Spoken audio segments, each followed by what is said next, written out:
Cartas d'amor de Essa de Queiroz. Primeira carta a Madame de Jouarre. Minha querida madrinha.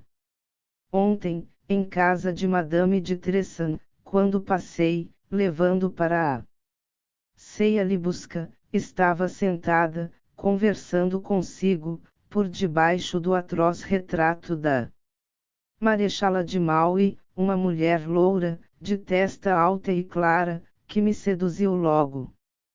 Talvez por lhe pressentir, apesar de tão indolentemente enterrada num divã, uma rara graça no andar, graça altiva e ligeira de deusa e de ave. Bem diferente da nossa sapiente libusca, que se move com o esplêndido peso de uma estátua. E do interesse por esse outro passo, possivelmente alado e diânico, de Diana, provém estas gratujas. Quem era? Suponho que nos chegou do fundo da província, de algum velho castelo do índio com erva nos fossos, porque me não lembro de ter encontrado em Paris aqueles cabelos fabulosamente louros como o sol de Londres em dezembro. Nem aqueles ombros decaídos, dolentes, angélicos, imitados de uma Madonna de Mantegna, e inteiramente desusados em França desde o reinado de Carlos X, do lírio no vale e dos corações incompreendidos. Não admirei com igual fervor o vestido preto, onde reinavam coisas escandalosamente amarelas. Mas os braços eram perfeitos, e nas pestanas, quando as baixava, parecia pender um romance triste. Deu-me assim a impressão, ao começo, de ser uma elegíaca do tempo de Chateaubriand. Nos olhos porém surpreende-lhe depois uma faísca de vivacidade sensível que a datava do século XVIII. Dirá minha madrinha, como pude eu abranger tanto, ao passar, com lhe buscar ao lado fiscalizando. É que voltei, e da ombreira da porta readmirei os ombros de velas por trás, entre as orquídeas. Nimbava de ouro, e sobretudo o sutil encanto dos olhos finos e lânguidos. Olhos finos e lânguidos. É a primeira expressão em que hoje apanho decentemente a realidade. Por que é que não me adiantei, e não pedi uma apresentação? Nem sei. Talvez o requinte em retardar, que fazia com que La Fontaine, dirigindo-se mesmo para a felicidade, tomasse sempre o caminho mais longo. Sabe o que dava tanta sedução ao Palácio das Fadas, nos tempos do rei Arthur? Não sabe. Resultados de não ler Tennyson. Pois era a imensidade de anos que levava a chegar lá, através de jardins equentados, onde cada recanto de bosque oferecia a emoção inesperada de um flerte, de uma batalha, ou de um banquete. Com que mórbida propensão acordei hoje para o estilo asiático. O fato é que, depois da contemplação junto à ombreira, voltei a cear ao pé da minha radiante tirana. Mas por entre a banal sanduíche de foie-gras, e um copo de toqué que Voltaire, já velho, se recordava de ter bebido em casa de Madame de Étioles, os vinhos dos Tressans descendem em linha varonil dos venenos de Brinvilliers, constantemente vi, os olhos finos e lânguidos. Não há senão o homem, entre os animais, para misturar a languidez de um olhar fino a fatias de foie-gras. Não o faria de certo um cão de boa raça. Mas seríamos nós desejados pelo efêmero feminino se não fosse esta providencial brutalidade. Só a porção da matéria que há no homem faz com que as mulheres se resignem à incorrigível porção de ideal, que nele há também para a eterna perturbação do mundo. O que mais prejudicou Petrarca aos olhos de Laura foram os sonetos. E quando Romeu, já com um pé na escada de seda, se demorava, exalando o seu êxtase em invocações à noite e à lua, Julieta batia os dedos impacientes no rebordo do balcão, e pensava: ai, que paurador que és, filho dos montaigos. Este detalhe não vem em Shakespeare, mas é comprovado por toda a Renascença. Não me amaldiçoe por esta sinceridade de meridional cético, e mande-me dizer que nome tem, na paróquia, a loura castelã do Índio.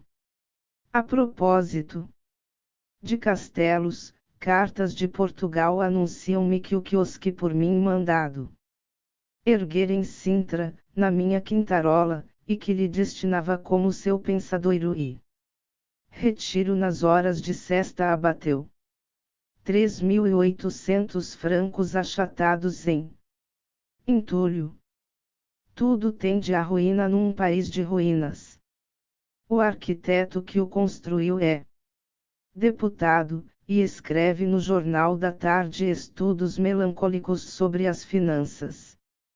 O meu procurador em Sintra aconselha agora, para reedificar o quiosque, estimável rapaz, de boa família, que entende de construções e que é empregado na Procuradoria-Geral da Coroa. Talvez, se eu necessitasse um jurisconsulto, me propusessem um trolha. É com estes elementos alegres que nós procuramos restaurar o nosso império de África. Servo humilde e devoto. Fradique. Primeira carta a Clara.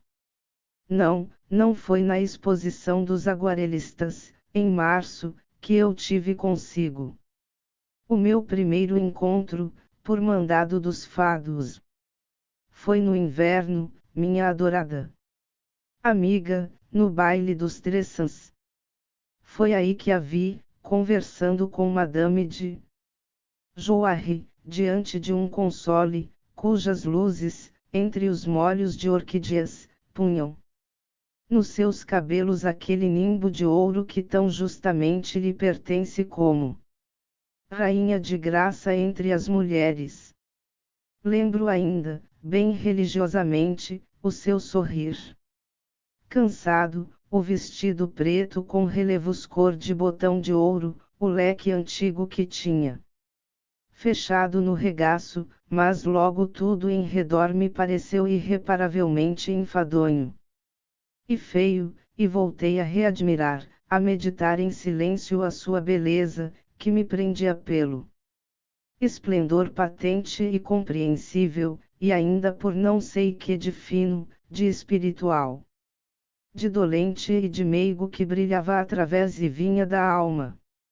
E tão intensamente me embebi nessa contemplação, que levei comigo a sua imagem, decorada e inteira, sem esquecer um fio dos seus cabelos ou uma ondulação da seda que a cobria, e corri a encerrar-me com ela, alvoroçado, como um artista que nalgum escuro armazém, entre poeira e quecos, descobri-se a obra sublime de um mestre perfeito.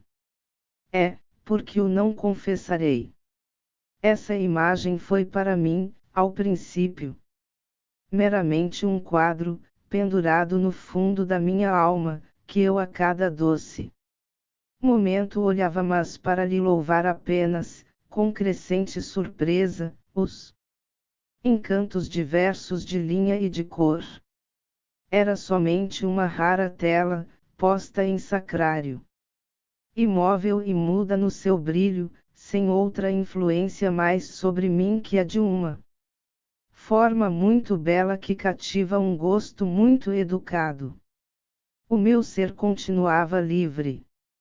atento às curiosidades que até aí o seduziam, aberto aos sentimentos que até aí o solicitavam, e só quando sentia a fadiga das coisas imperfeitas ou o desejo novo de uma ocupação mais pura, regressava à imagem que em mim guardava, como um fra angélico, no seu claustro, pousando os pincéis ao fim do dia, e ajoelhando ante a Madonna a implorar dela repouso e inspiração superior.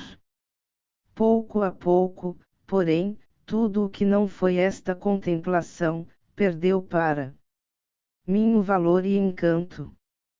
Comecei a viver cada dia mais retirado no fundo da minha alma, perdido na admiração da imagem que lá rebrilhava, até que só essa ocupação me pareceu digna da vida. No mundo todo não reconheci mais que uma aparência inconstante, e fui como um monge na sua cela, alheio às coisas mais reais, de joelhos e hirto no seu sonho, que é para ele a única realidade.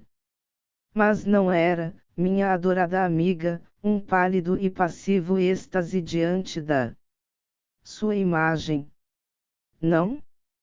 Era antes um ansioso e forte estudo dela, com que eu procurava conhecer através da forma e essência, e, pois a beleza é o esplendor da verdade, deduzir das perfeições do seu corpo as superioridades da sua alma. E foi assim que, lentamente surpreendi o segredo da sua natureza, a sua clara testa que o cabelo descobre, tão clara e lisa. Logo me contou a retidão do seu pensar, o seu sorriso, de uma nobreza tão intelectual. Facilmente me revelou o seu desdém do mundanal e do efêmero, a sua incansável aspiração para um viver de verdade. Cada graça de seus movimentos me traiu uma delicadeza do seu gosto, e nos seus olhos diferenciei o que neles tão adoravelmente se confunde, luz de razão, calor que melhor alumia. Já a certeza de tantas perfeições bastaria a fazer dobrar, numa adoração perpétua, os joelhos mais rebeldes. Mas sucedeu ainda que, ao passo que a compreendia e que a sua essência se me manifestava, assim visível e quase tangível, uma influência descia dela sobre mim, uma influência estranha, diferente de todas as influências humanas, e que me dominava com transcendente onipotência.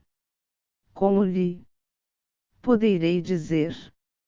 Monge, fechado na minha cela, comecei a aspirar à santidade, para me harmonizar e merecer a convivência com a santa a que me votara. Fiz então sobre mim um áspero exame de consciência. Investiguei com inquietação se o meu pensar era condigno da pureza do seu pensar, se no meu gosto não haveria desconcertos que pudessem ferir a disciplina do seu gosto, se a minha ideia da vida era tão alta e séria como aquela que eu pressentira na espiritualidade do seu olhar, do seu sorrir, e se meu coração não se dispersara e enfraquecera demais para poder palpitar com paralelo vigor junto do seu coração. E tem sido em mim agora um arquejante esforço para subir a uma perfeição idêntica àquela que em si tão submissamente adoro.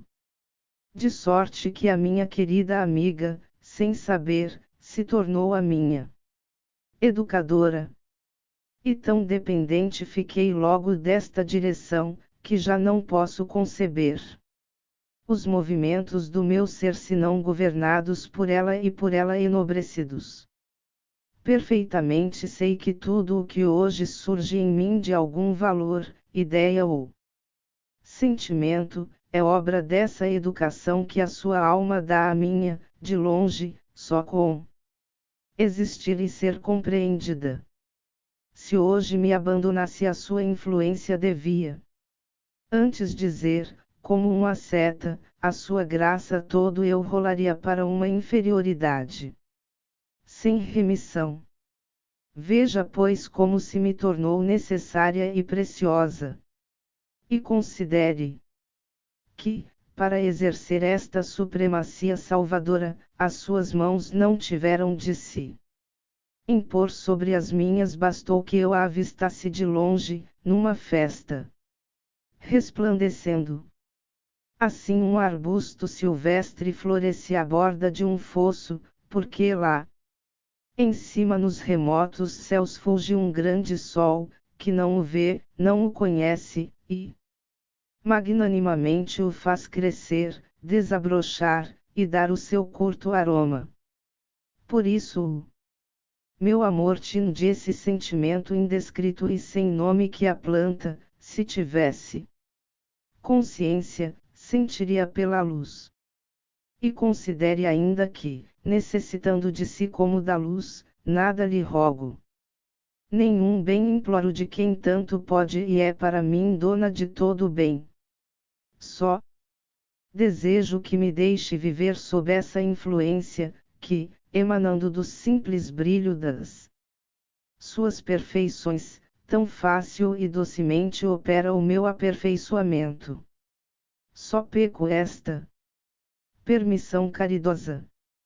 Veja pois quanto me conservo distante e vago, na esbatida humildade de uma adoração que até receia que o seu murmúrio, um murmúrio de prece, cruze o vestido da imagem divina.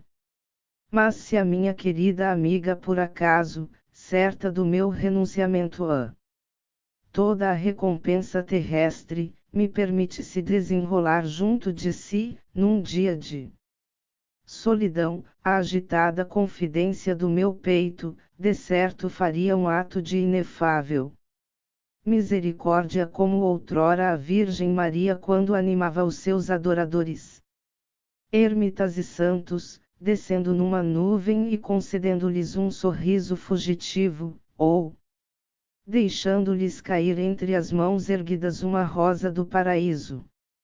Assim, amanhã vou passar a tarde com Madame de Jouarre. Não há aí a santidade de uma cela ou de uma ermida, mas quase o seu isolamento, e se a minha querida amiga surgisse em pleno resplendor, e eu recebesse de si, não direi uma rosa, mas um sorriso. Ficaria então radiosamente seguro de que este amor, ou este meu sentimento indescrito e sem nome que vai além do amor, encontra ante seus olhos piedade e permissão para esperar. Fradique. Segunda carta a Clara. Meu amor. Ainda há poucos instantes, 10 instantes, 10 minutos, que tanto gastei num desolador desde a nossa torre de marfim, eu sentia o rumor do teu coração junto ao meu, sem que nada o separasse senão uma pouca de argila mortal, em ti tão bela, em mim tão rude e já estou tentando reconfigurar ansiosamente, por meio deste papel inerte, esse inefável estar contigo que é hoje todo o fim da minha vida, a minha suprema e única vida. É que, longe da tua presença, cesso de viver, as coisas para mim cessam de ser e fico como um morto jazendo no meio de um mundo morto, apenas, pois, me finda esse perfeito e curto momento de vida que me das, só com pousar junto de mim e murmurar o meu nome recomeço a aspirar desesperadamente para ti, como uma ressurreição.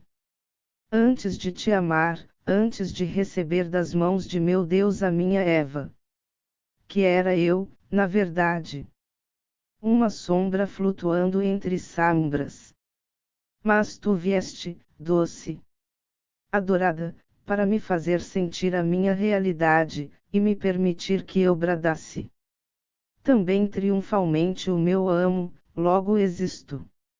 E não foi só a minha realidade que me desvendaste, mas ainda a realidade de todo este universo, que me envolvia como um ininteligível e cinzento montão de aparências. Quando há dias, no terraço de Savran, ao anoitecer, te queixavas que eu contemplasse as estrelas, estando tão perto dos teus olhos, e espreitasse o adormecer das colinas junto ao calor dos teus ombros. Não sabias, nem eu te soube então explicar, que essa contemplação era ainda um modo novo de te adorar, porque realmente estava admirando, nas coisas, a beleza inesperada que tu sobre elas derramas por uma emanação que te é própria, e que antes de viver ao teu lado, nunca eu lhes percebera, como se não percebe a vermelhidão das rosas ou o verde tenro das relvas antes de nascer o sol. Foste tu, minha bem-amada, que alumiaste o mundo. No teu amor recebi a minha iniciação. Agora entendo, agora sei. É, como o antigo iniciado, posso afirmar, também fui a Eleusis, pela larga estrada pendurei muita flor que não era verdadeira, diante de muito altar que não era divino, mas a Eleusis. Cheguei, em Eleusis penetrei e vi e senti a verdade. E acresce ainda, para meu martírio e glória, que tu és tão suntuosamente bela e tão eteriarmente bela, de uma beleza feita de céu e de terra, beleza completa e só tua, que eu já considera que nunca julgara realizável. Quantas vezes, ante aquela sempre admirada e toda perfeita Vênus de Milo, pensei que, se debaixo da sua testa de deusa, pudessem tumultuar os cuidados humanos, se os seus olhos soberanos e mudos se soubessem toldar de lágrimas, se os seus lábios, só talhados para o mel e para os beijos, consentissem em tremer no murmúrio de uma prece submissa, se sob esses seios, que foram o apetite sublime dos deuses e heróis, um dia palpitasse o amor e com ele a bondade, se o seu mármore sofresse e pelo sofrimento se espiritualizasse, juntando ao esplendor da harmonia a graça da fragilidade, se ela fosse do nosso tempo e sentisse os nossos males, e, permanecendo deusa do prazer, se tornasse senhora da dor, então não estaria colocada num museu, mas consagrada num santuário, porque os homens, ao reconhecer nela a aliança sempre almejada e sempre frustrada do real e do ideal, de certo a teriam aclamado in aeternum, como a definitiva divindade. Mas que a pobre Vênus só oferecia a serena magnificência da carne. De todo lhe faltava a chama que arde na lama e a consome.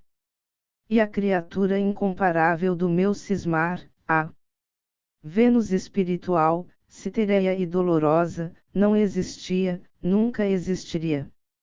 E quando eu assim pensava, eis que tu serdes, e eu te compreendo.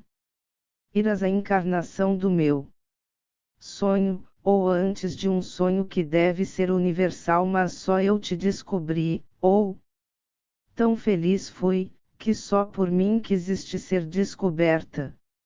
Vê, pois, se jamais te deixarei escapar dos meus braços. Por isso mesmo, és a minha divindade para sempre e irremediavelmente estás presa dentro da minha adoração. Os sacerdotes de Cartago acorrentavam as lajes dos templos com cadeias de bronze, as imagens de seus Baals. Assim te quero também. Acorrentada dentro do templo avaro que te construí, só divindade minha, sempre nu. Eu altar e eu sempre diante dele rojado, recebendo constantemente na alma a tua visitação, abismando-me sem cessar na tua essência, de modo que nem por um momento se descontinue essa fusão inefável, que é para ti um ato de misericórdia e, para mim, de salvação.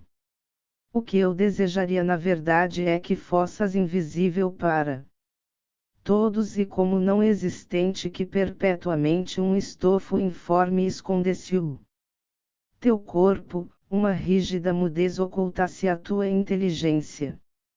Assim passarias no mundo como uma aparência incompreendida. E só para mim, de dentro do invólucro escuro, se revelaria a tua perfeição rutilante. Vê quanto te amo que queria entrouxada num rude, vago vestido de merino, com um arquedo, inanimado. Perderia assim o triunfal contentamento de ver resplandecer entre a multidão maravilhada aquela que, em segredo, nos ama. Todos murmurariam compassivamente, pobre criatura. E só eu saberia, da pobre criatura, o corpo e a alma adoráveis. Quanto adoráveis! Nem compreendo que, tendo consciência do teu encanto, não estejas de ti namorada como aquele narciso querimo de frio, coberto de musgo, à beira da fonte, em Savrã. Mas eu largamente te amo, e por mim e por ti. A tua beleza, na verdade, atinge a altura de uma virtude e foram de certo os modos tão puros da tua alma que fixaram as linhas tão formosas do teu corpo. Por isso há em mim um incessante desespero de não saber amar condignamente ou antes, pois desceste de um céu superior, de não saber tratar, como ela merece, a hóspede divina do meu coração. Desejaria, por vezes, envolver-te toda numa felicidade imaterial, seráfica, calma infinitamente como deve ser a bem-aventurança. E assim deslizarmos enlaçados através do silêncio e da luz, muito brandamente. Num sonho cheio de certeza, saindo da vida à mesma hora e indo continuar no além. O mesmo sonho estático. E outras vezes desejaria arrebatar-te numa felicidade veemente, tumultuosa, fulgurante, toda de chama, de tal sorte que nela nos destruíssemos sublimemente, e de nós só restasse uma polca de cinza sem memória e sem nome.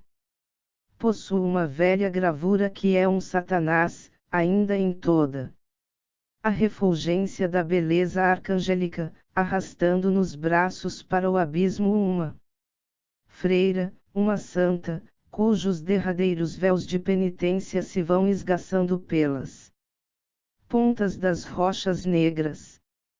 E na face da santa, através do horror, brilha, irreprimida e mais forte que o horror, uma tal alegria e paixão, tão intensas que eu as apeteceria para ti, ó minha santa roubada.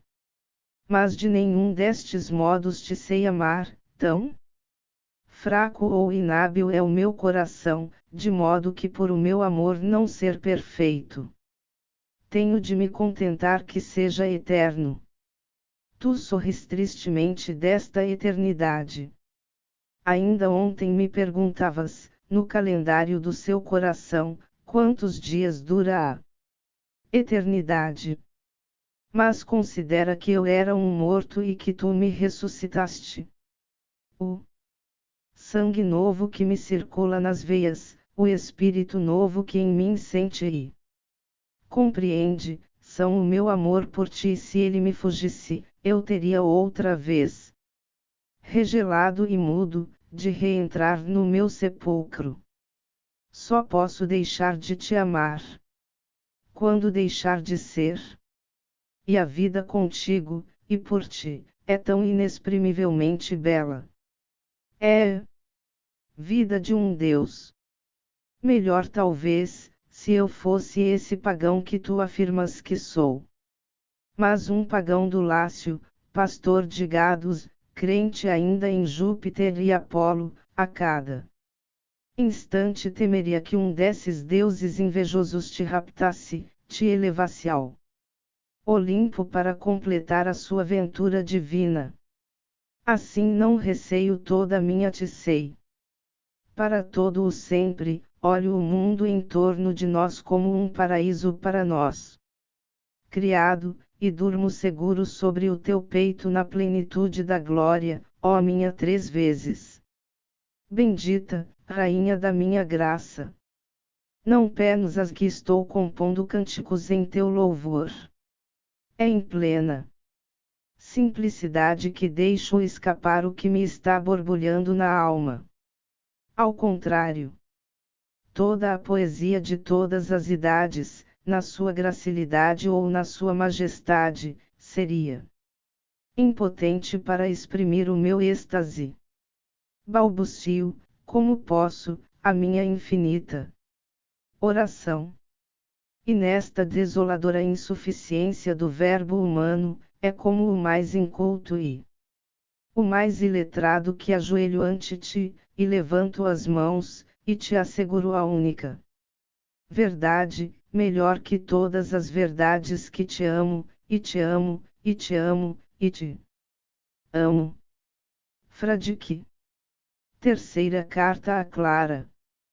Toda em queixumes, quase rabugenta, e mentalmente trajada de luto, me apareceu hoje a tua carta com os primeiros frios de outubro.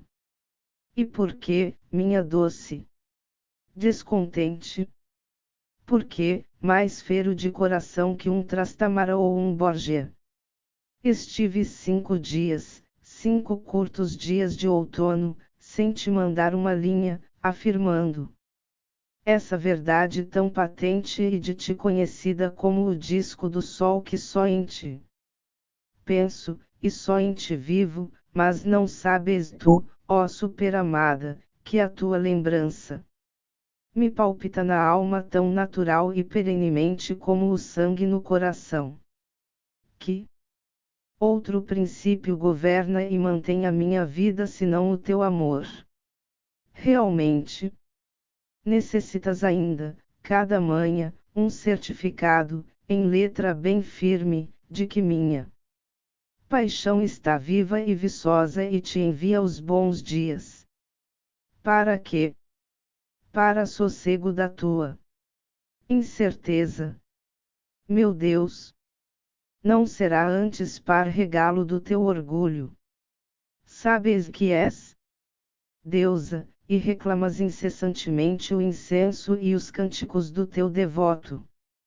Mas Santa Clara, tua padroeira, era uma grande santa, de alta linhagem, de triunfal beleza, amiga de São Francisco de Assis, confidente de Gregório IX, fundadora de mosteiros, suave fonte de piedade e milagres, e todavia só é festejada uma vez cada ano, a 27 de agosto. Sabes bem que estou gracejando, Santa Clara da minha fé. Não? Não?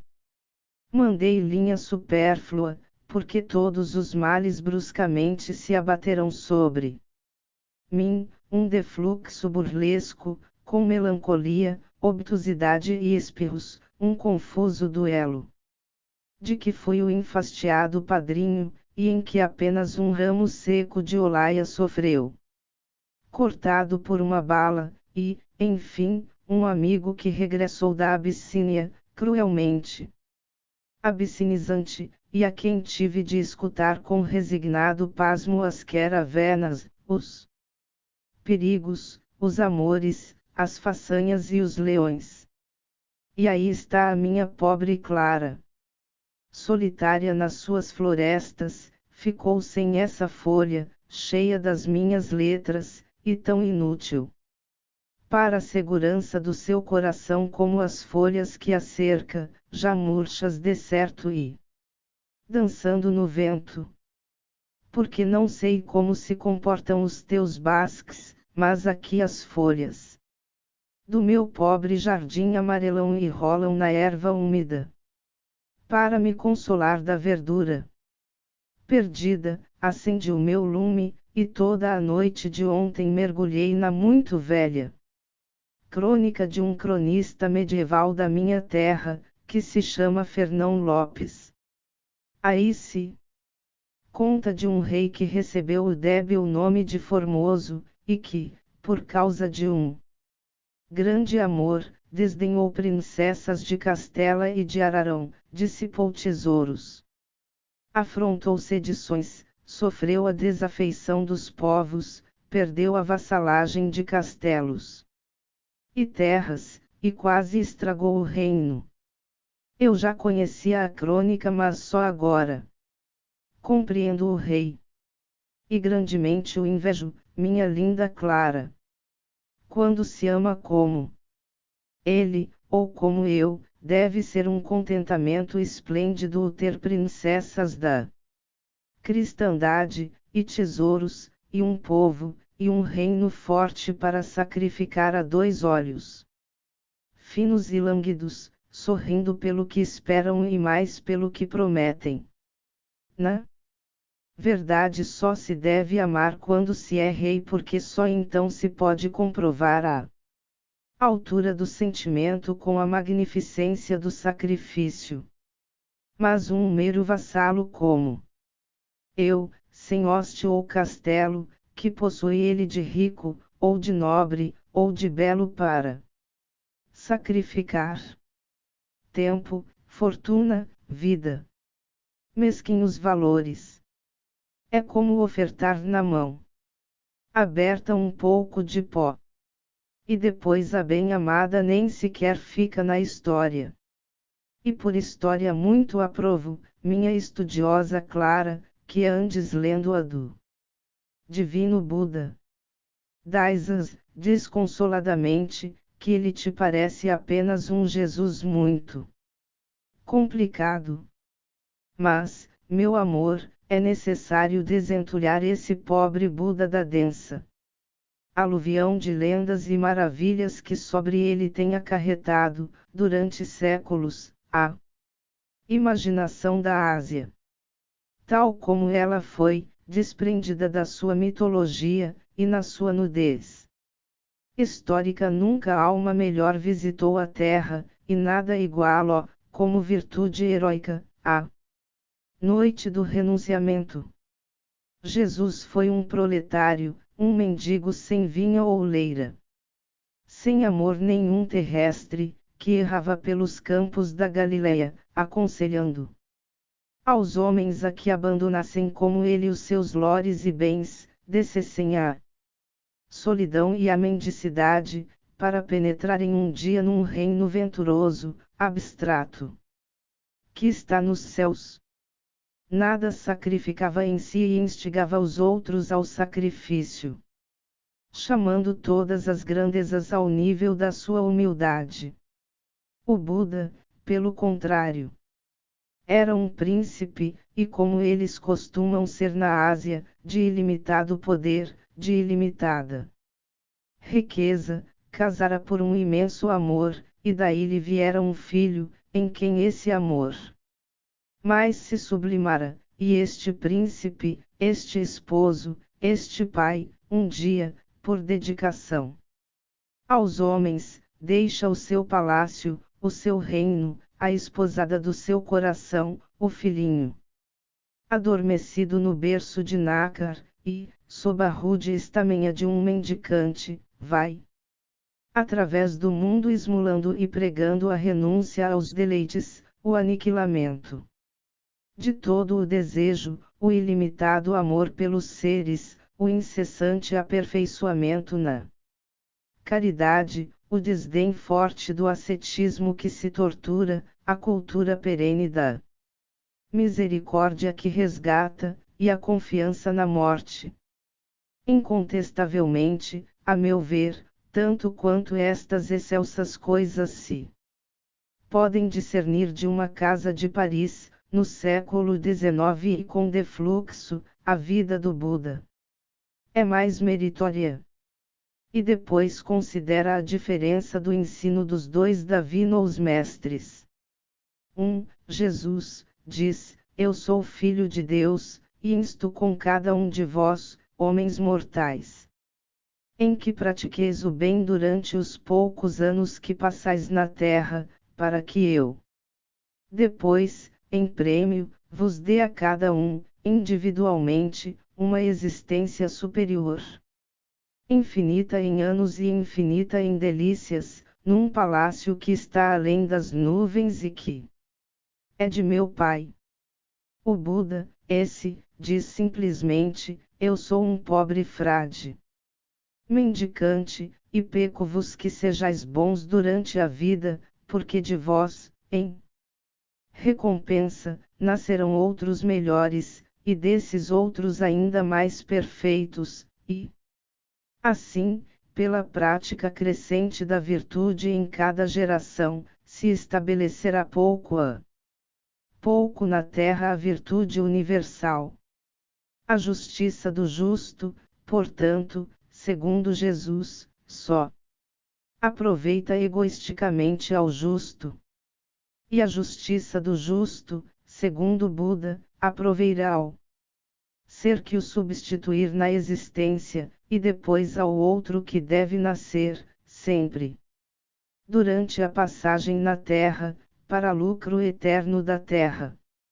Jesus cria uma aristocracia de santos, que arrebata para o céu onde ele é rei, e que constituem a corte do céu para deleite da sua divindade, e não vem dela proveito direto para o mundo, que continua a sofrer da sua porção de mal, sempre indiminuída.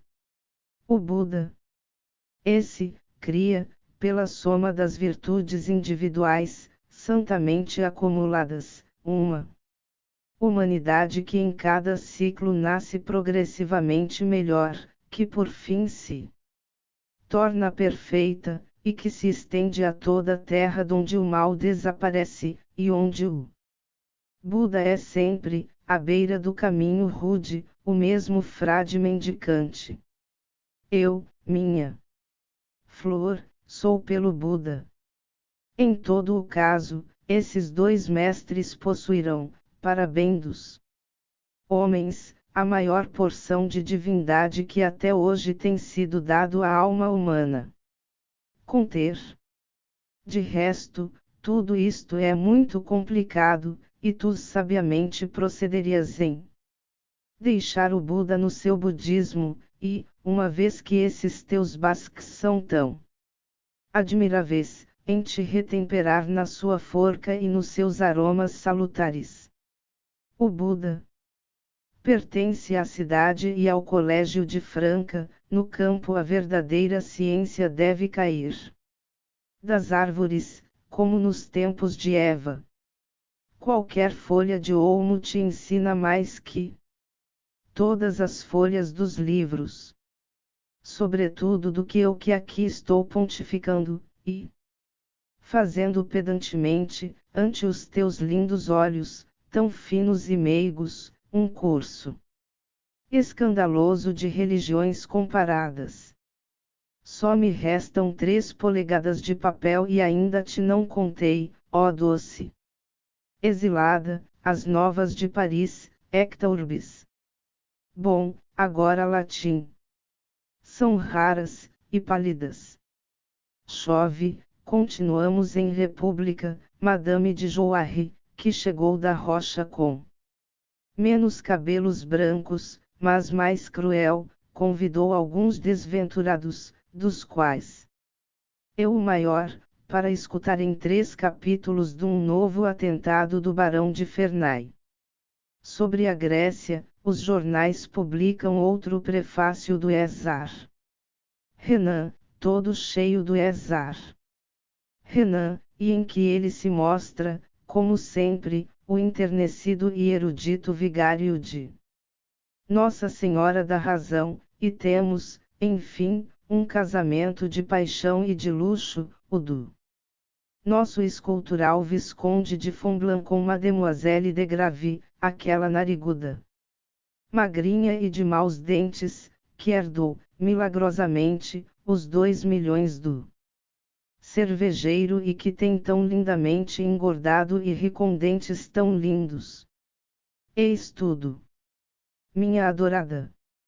E é tempo que te mande, em montão, nesta linha, as saudades, os desejos e as coisas ardentes e suaves e sem nome de que meu coração está cheio. Sem que se esgote por mais que plenamente as arremesse aos teus pés adoráveis. Que beijo com submissão e com fé. Fradique. Quarta carta a Clara. Minha amiga. É verdade que eu parto, e para uma viagem muito longa e remota, que será como um desaparecimento. E é verdade ainda que a empreendo assim, bruscamente, não por curiosidade de um espírito que já não tem curiosidades, mas para findar do modo mais condigno e mais belo uma ligação, que, como a nossa, não deveria nunca ser maculada por uma agonia tormentosa e lenta. De certo, agora que eu dolorosamente reconheço que sobre o nosso tão viçoso e forte amor se vai em breve exercer a lei universal de perecimento e fim das coisas, poderíamos ambos, tentar, por um esforço destro e delicado do coração e da inteligência, o seu prolongamento fictício. Mas seria essa tentativa digna de si, de mim, da nossa lealdade e da nossa paixão? Não? Só nos prepararíamos assim um arrastado tormento, sem a beleza dos tormentos que a alma apetece e aceita, nos puros momentos de fé e todo deslustrado e desfeado por impaciências, recriminações, inconfessados arrependimentos, falsas ressurreições do desejo, e de todos os enervamentos à saciedade. Não conseguiríamos deter a marcha da lei inexorável e um dia nos encontraríamos, um diante do outro, como vazios, irreparavelmente tristes, e cheios do amargor da luta inútil. E de uma coisa tão pura e sã e luminosa, como foi o nosso amor, só nos ficaria, presente e pungente, a recordação de destroços e farrapos feitos por nossas mãos, e por elas, rojados com desespero no pó derradeiro de tudo. Não? Tal acabar seria intolerável. E depois, como toda a luta é ruidosa, e se ano pode nunca disciplinar e enclausurar no segredo do coração, nós deixaríamos de certo entrever enfim ao mundo um sentimento que dele escondemos por altivez. Não por cautela, e o mundo conheceria o nosso amor justamente quando ele já perderá a elevação e a grandeza que quase o santificam. De resto, que importa o mundo? Só para nós, que fomos um para o outro e amplamente o mundo todo, é que devemos evitar ao nosso amor a lenta decomposição que degrada. Para perpétuo orgulho do nosso coração é necessário que desse amor, que tem de perecer como tudo o que vive, mesmo o sol nos fique uma memória tão límpida e perfeita que ela só por si nos possa dar, durante o porvir melancólico, um pouco dessa felicidade e encanto que o próprio amor nos deu quando era em nós uma sublime realidade governando o nosso ser. A morte, na plenitude da beleza e da força, era considerada pelos antigos como o melhor benefício dos deuses, sobretudo para os que sobreviviam, porque sempre a face amada que passara lhes permanecia na memória com o seu natural viço e sã formosura, e não mirrada e deteriorada pela fadiga, pelas lágrimas, pela desesperança, pelo amor. Assim deve ser também com o nosso amor. Por isso mal lhe surpreende os primeiros desfalecimentos, e, desolado, verifiquei que o tempo o roçara com a frialdade da sua foice e decidi partir. Desaparecer. O nosso amor, minha amiga, será assim como uma flor milagrosa que cresceu, desabrochou, deu todo o seu aroma e, nunca cortada, nem sacudida dos ventos ou das chuvas, nem de leve emurchecida, fica na sua haste solitária, encantando ainda com as suas cores os nossos olhos quando para ela de longe se volvem, e para sempre, através da idade, e perfumando a nossa vida. Da minha vida sei, pelo menos, que ela perpetuamente será iluminada e perfumada pela sua lembrança. Eu sou na verdade como um desses pastores que, outrora, caminhando pensativamente por uma colina da Grécia, viam de repente, ante os seus olhos estáticos, Vênus magnífica e amorosa que lhes abria os braços brancos. Durante um momento o pastor mortal repousava sobre o seio divino, e sentia o murmúrio do divino suspirar. Depois havia um leve frêmito e ele só encontrava ante si uma nuvem recendente que se levantava se sumia nos ares por entre o vôo claro das pombas. Apanhava seu cajado, descia a colina. Mas para sempre, através da vida, conservava um deslumbramento inefável. Os anos poderiam rolar, e o seu gado morrer, e a ventania levar o colmo da sua choupana, e todas as misérias da velhice sobre ele caírem que sem cessar sua alma resplandecia, e um sentimento de glória ultra-humano o elevava acima do transitório e do perecível, porque na fresca manhã de maio, além, sobre o cimo da colina, ele tivera o seu momento de divinização entre o mirto e o tomilho. Adeus, minha amiga. Pela felicidade incomparável que me deu seja perpetuamente bendita. Fradique. Fim. Universidade da Amazônia. Cartas d'Amor. De Essa de Queiroz. NIA do Núcleo de Educação à Distância. Avenida Alcindo Cacela, 287 Umarizal. CEP, 66060-902. Belém Pará. Fones, 912103196/21031881. www.nid.unama.br. E-mail, uvba@unama.br. www.nid.unama.br